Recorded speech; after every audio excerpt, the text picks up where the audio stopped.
one of our pastor's favorite songs. And as I thought about it, I said it should be all of our favorite songs. It says, the old rugged cross made a difference. Without the shedding of blood, there's no remission of sin. That's right. Jesus shed his blood for every one of us today. We sing this song, I want you to think about what he's done in your life. The old rugged cross made a difference.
appreciate our praise team.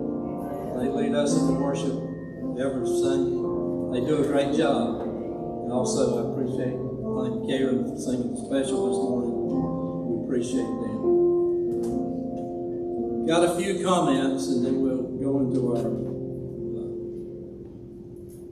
pastor appreciation time of the service.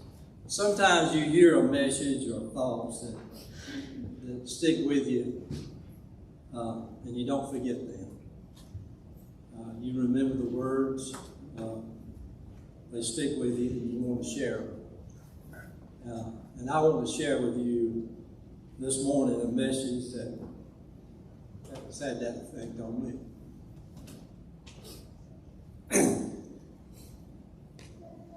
And I think it's appropriate for this Pastor Appreciation Day as we honor our pastor, Randy, and his family.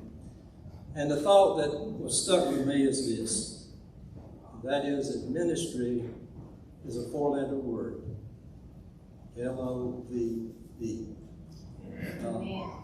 And this morning I want us to think about our love life. Jesus talked to his disciples about their love life. And we read about that in John chapter 13. And I'll read verse 1. He said, "Now before the feast of the Passover, when Jesus knew that his hour was come, that he should depart out of this world into the Father, having loved his own which were in the world, and he loved them unto the end." This happened just before the Passover. Jesus knew that the hour had come. He knew he was going to face torture. He knew he was going to face the cross. And this verse says that having loved his own who were in the world, he now showed them the full extent of his love. Jesus loved them with everything within him. He loved them passionately. He loved them unconditionally. And he could say to each one of them, he could say, "I love you, Peter." We know that Peter denied him. He could say, "I love you, Andrew. I love you, Matthew.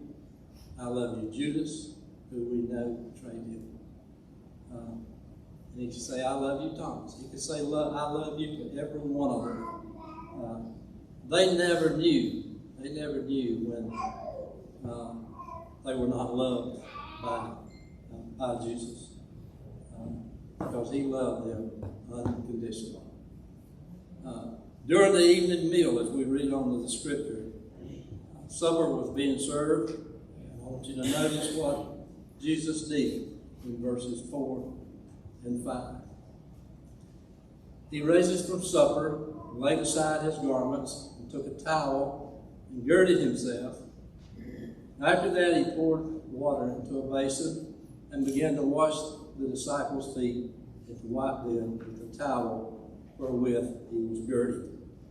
So we see in these scriptures, Jesus gets up from supper, didn't finish the meal, and he began to wash his disciples' feet. And he was washing their feet because he loved them. When Jesus came to Peter, Peter resisted. We see in verses 6 through 9. "Then cometh he to Simon Peter, and Peter said unto him, Lord, wilt thou wash my feet? Jesus answered and said unto him, What I do thou knowest not now, but thou shalt know hereafter. Peter said unto him, Thou shalt never wash my feet. Jesus answered him, If I wash thee not, thou hast no part with me. Simon Peter saith unto him, Lord, not my feet only, but my hands and my head. I think what happens next is important, as we see in verse 12. So after he had washed their feet and had taken his garments and was set down again, he said unto them, Know ye what I have done to you? So Jesus was asking them, do you understand what I've done? And I think there's a surprise here. You would think that Jesus would tell them, Now I've washed your feet, now you wash my feet. But the surprise we see in verses 13 through 14, you call me Master and Lord, and you say, Well, for so I am. If I then, your Lord and Master, have washed your feet, ye also ought to have washed one another's feet. For I have given you an example that you should do as I have done to you. So that was the surprise. We would think that Jesus would have said, now I wash yours, you wash mine. But he said, wash one another's feet. And Jesus is saying there in that verse 15, I have left you an example. You do to one another, you do as I do. You think about verse 15, he says, for I've given you an example that you should do as I have done to you. Now we know that, and that's the easy part, is to know that. But I think the hard part is to do it. We must do. We must love one another, and we must serve others. That's the hard part. And that's where the real fulfillment is. When you think about it, when we love one another, serve one another, that's where our fulfillment in life really is. Jesus also, he makes a major point as we go down to verse 33 through 35. He says this, little children, yet a little while I'm with you. You shall seek me, and as I said unto the Jews, whether I go, you cannot come. So now I say to you, a new commandment I give unto you, that ye love one another as I have loved you, that ye also love one another. By this shall all men know that you are my disciples, if you love one another. So this is a new mandate. It's not an option that we do that. And that's something that's essential in ministry. Love one another as I have loved you, and we know that He loves us passionately. He loved His disciples passionately. Notice verse 35. He said, by this shall all men know that you are my disciples, if you have love one to another. So through that we know that all will know us as His disciple if we love one another. So our challenge then is to love our brothers and sisters. And if we attempt any kind of ministry without love, then we're going to hit rock bottom pretty quick. That's right. So if you really want to serve people, love is the ticket. Loving God now is the easy part. We don't have any problems loving God. We wouldn't have any problems washing Jesus' feet. But loving one another is the tough part. It's not easy.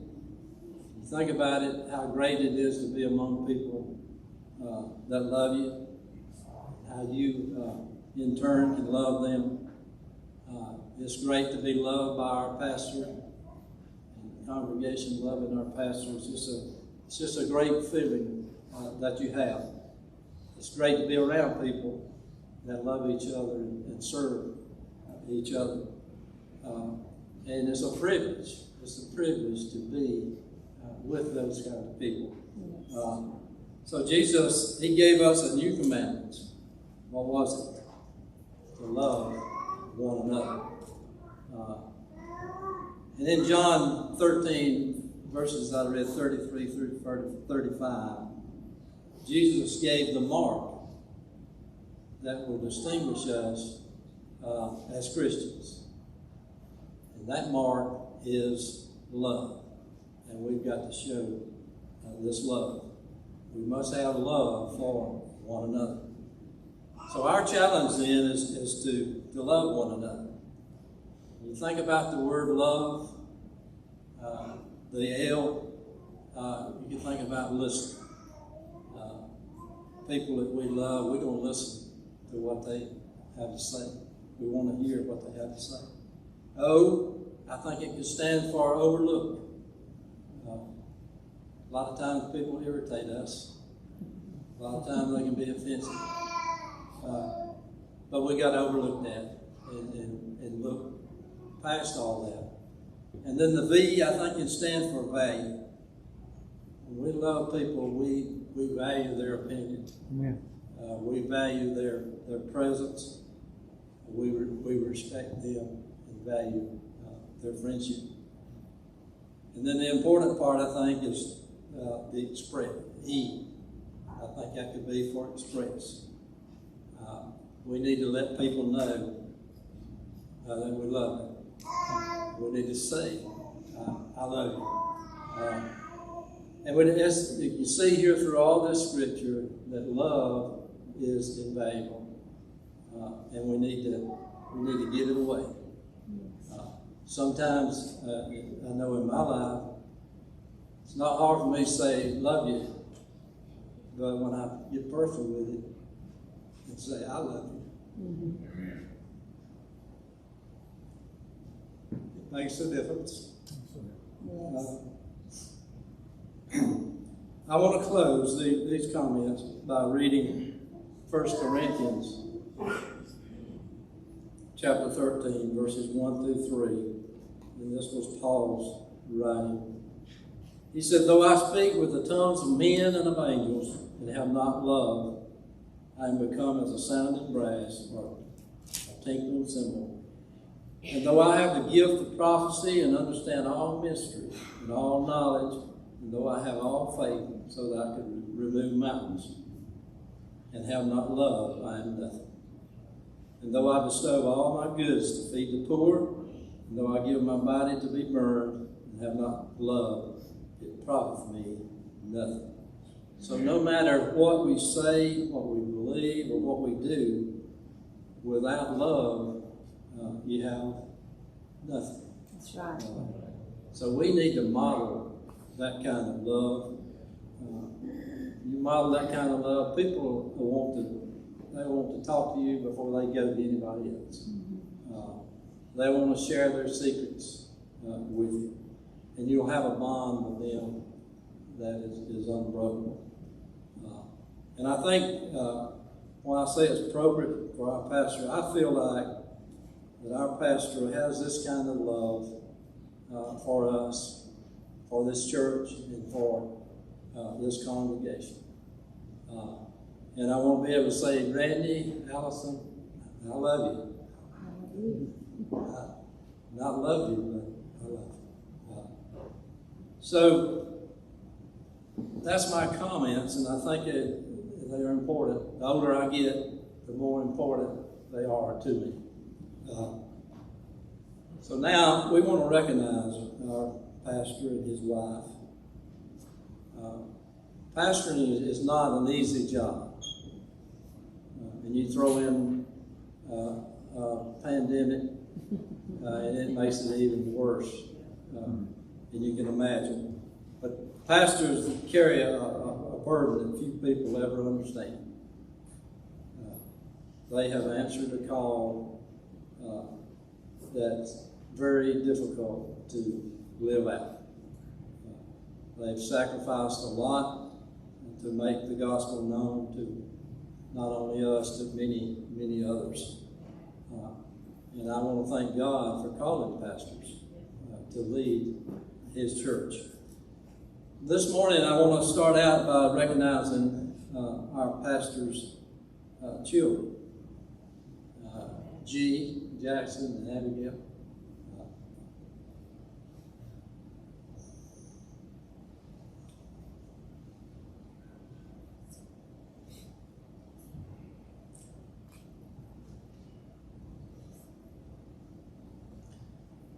I've had the privilege of coaching G and Jackson in the recreation ball. I've had the privilege of working with Abigail in the Royal Rangers Children's Ministry, with Ranger Kids. They were great people to work with. Abigail, a great student in that ministry. And I've noticed this about them. They support our pastor and their family. They're here when the work's needed. I see them. If we got to move tables, I see them. We got to put up tables, I see them. We got to have help in decorating for Christmas or whatever. Vacation Bible School, you name it, I see them working. And I want to say I appreciate them for that work. And I really think they have a servant's heart. I don't think they're made to do that. I think they're doing it because they have a servant's heart to support their family and this church. And I want to say thank you to them. I think G and Jackson, Abigail probably back down on me. I'm going to ask G and Jackson to come up and say a few words. And I have a gift for them as well.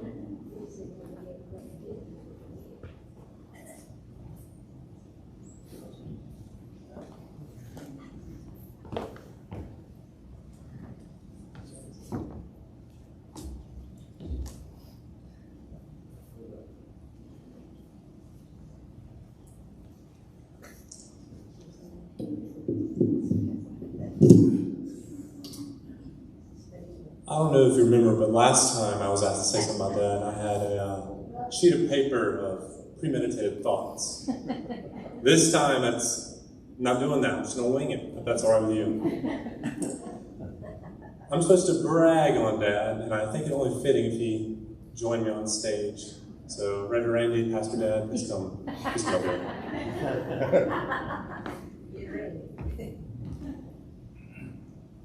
Stand, smile as you normally do. Ladies and gentlemen, if I may direct your attention to him up on stage, what do you see? A guy, a dude, a man, if you will? No, he's much more than that, actually. He's a pastor. Wait, gee, I already knew he's a pastor. I come here every Sunday and see him. No, you don't understand. You see him as a pastor at church. He's also a pastor at home.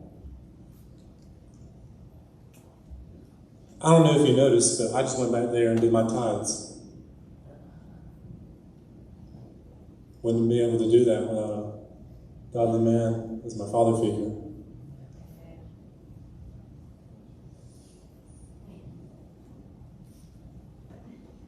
He's crying because he made me cry too. I don't know if you remember, but last Sunday he mentioned me playing baseball in a certain scenario of me striking out a bunch of people. I don't remember that at all. But that goes to show you how much he pays attention to what's going on.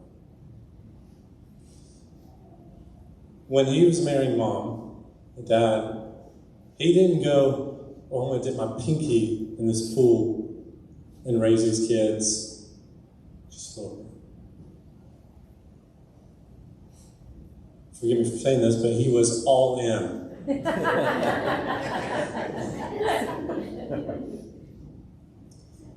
And I thank him for that, because I wouldn't be here today standing before you talking about it if that was not the case.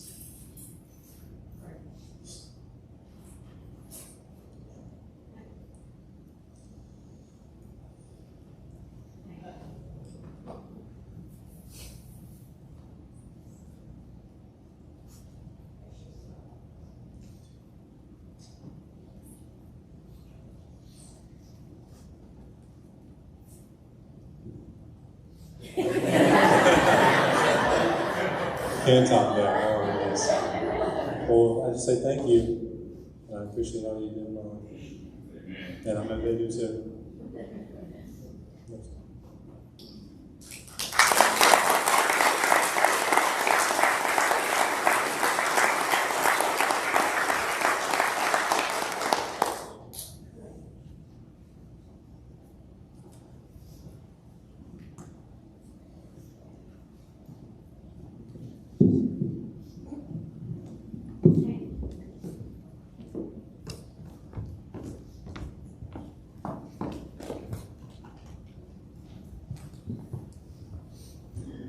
I know it's difficult.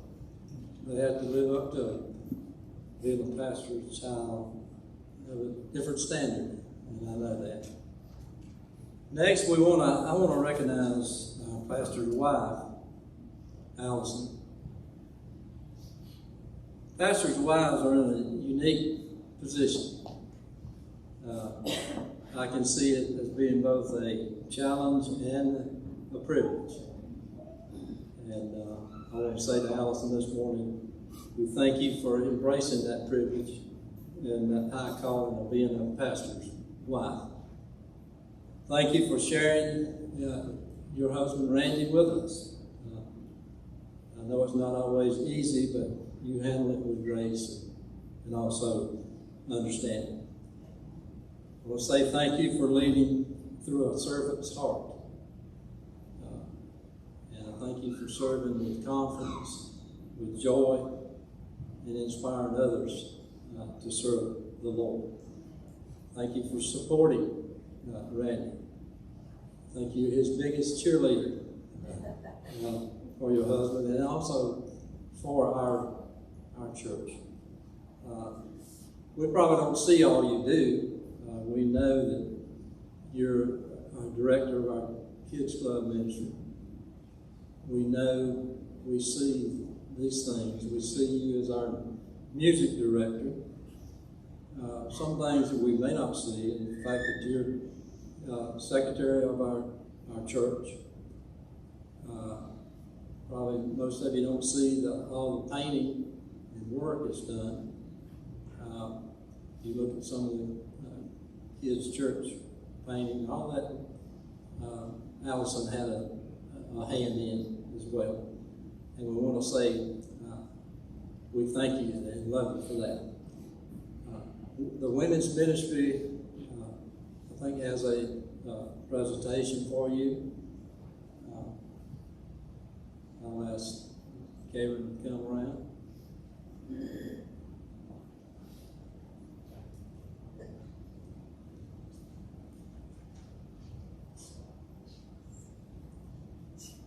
Just say a few words.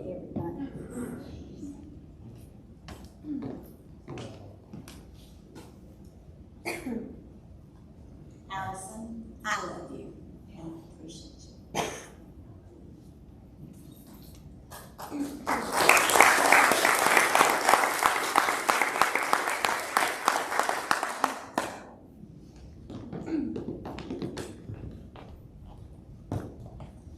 We do thank you for all you do. A lot goes on we don't know about, but the Lord knows, and we appreciate that. Next, we want to recognize our pastor. And as you know, the nature of what pastors do and what their family accomplishes is unique. God entrusted to them the most precious responsibility, and that was to come to take care of his church. And I want to say to Randy this morning, you don't have an easy job, and we know it. We know that you care deeply about us. We know that you carry a burden that very few can understand. You sacrifice much to make Jesus known to us and to many others in our community. And I want to say to you this morning, we thank you for teaching and preaching God's Word. Thank you for guiding our church. Thank you for answering the call to lead his church. You don't have an easy job, but we're grateful the job is yours, not ours. Today, I want to say to you, I love you, and thank you for being our pastor. We support you in our prayers. We support you, you and your family, in your work. This time, I think some of the leadership has some presentations that they want to present. Men's Ministry Director, some from the Sunday School.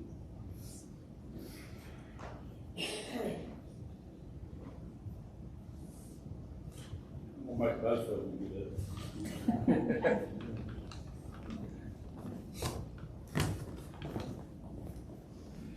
I'm not going to talk about the bromance Allison this time, but it's pretty good that the Holy Spirit works the way He does. I was looking for some verses that talks about kind of what the pastor, and it's later on there, Jesus was talking to the disciples in John chapter 15, starting at 12. It says, "And this is my commandment, that you love one another as I have loved you. Greater love has no one than this, than to lay down one's life for his friends." And that's what a pastor team does, really, when they take over a church and that flock, they lay down their lives for us because it's all about us in this church. There's a lot of times, and they involve their family in it, but they have to sacrifice a lot of different things for us. And Randy does that. I don't think there's a person in here that hasn't known him since he became our pastor can say that he doesn't love us. That he's not a pastor that, unfortunately, some churches look at it as a job. He looks at it, it should be a calling and a love for people and a love for church. And I appreciate that, and I know everybody else does too. So it's a special thing, and I've thought several times before about the connection that me and Randy seem like we've had from the start, and I appreciate that because he's not only my pastor, but he is my brother. He's somebody I can go to when nobody else is there. He's somebody that is always there to pray for me, and I know he knows I pray for him every day, and me too. I'm going to give you first. This is Randy control device.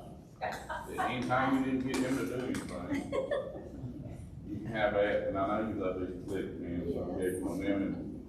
And then here's a little token in the card for you to take Allison out for mail. We love y'all, and I appreciate what you do supporting the men's ministry. You've always supported everything that I've done here at church as far as any type of ministry, and I try to do the same for you. So I love you, bud.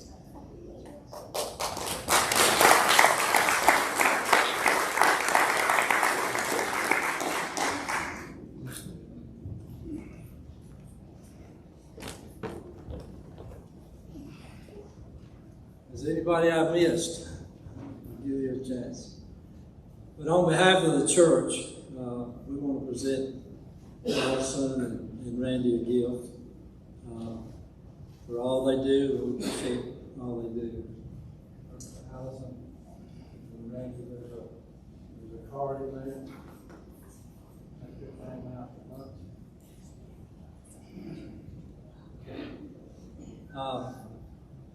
Thank you, Abigail. You got something from the children's church? You can present it now. Thank you. Brother, we got Sunday school. Yeah.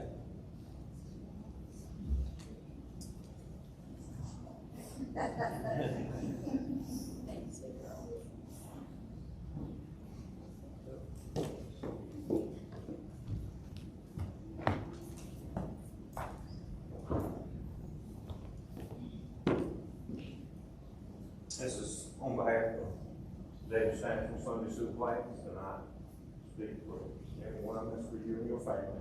And I say, I love you, each and every one, everything y'all do, we appreciate it.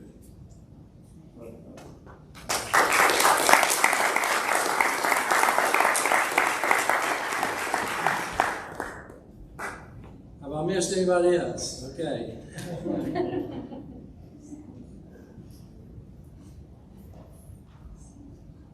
Okay, this is from the youth and the young adult class. Luke and I really appreciate all you do to support us. We love y'all.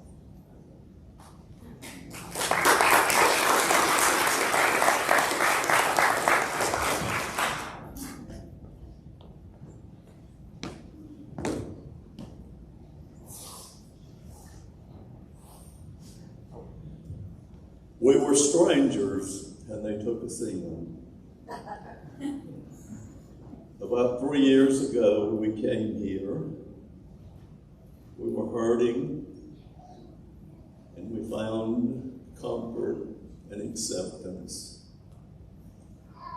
It's a privilege that I have to serve under Brother Randy. He's given me a ministry, and so has the church, to be their Sunday school superintendent. I know this is not about me, but I'm building up to something else.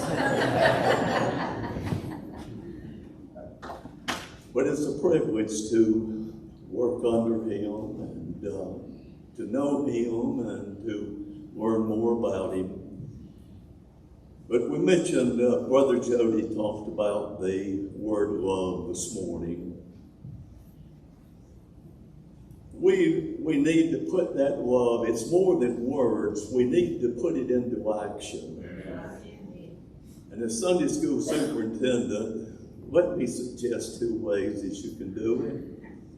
You can be here on Sunday morning for Sunday school at 9:30, and you can also be here for the morning worship hour.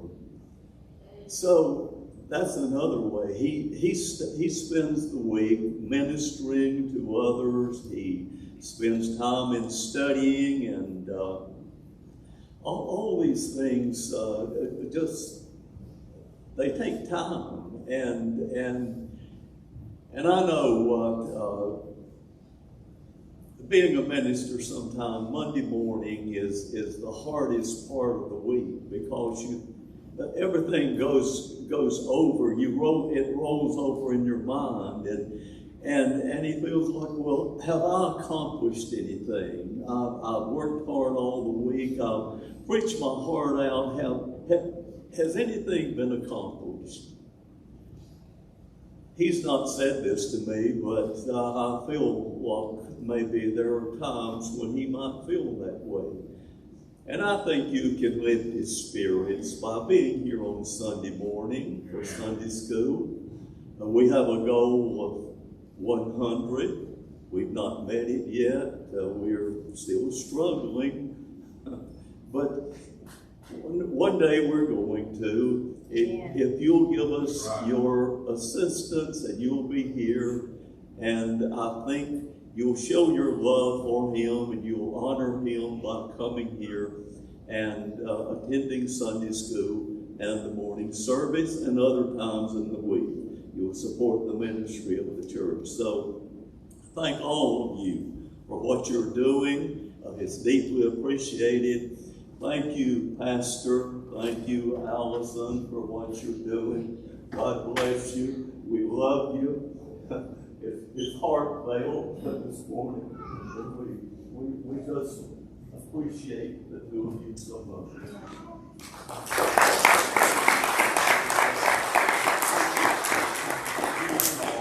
From Ann and myself, and from the Sunday School number 1. Try not to spend it all in one place. Anyway, God bless you.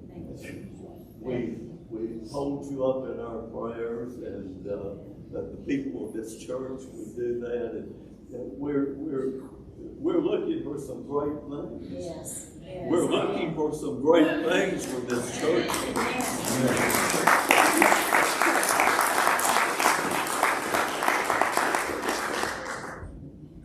I'll ask Allison and Randy to step up front, and his family.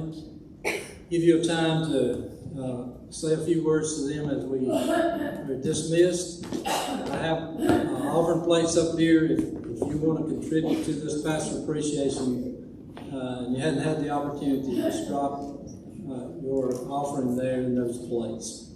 So at this time, y'all stand and come around and welcome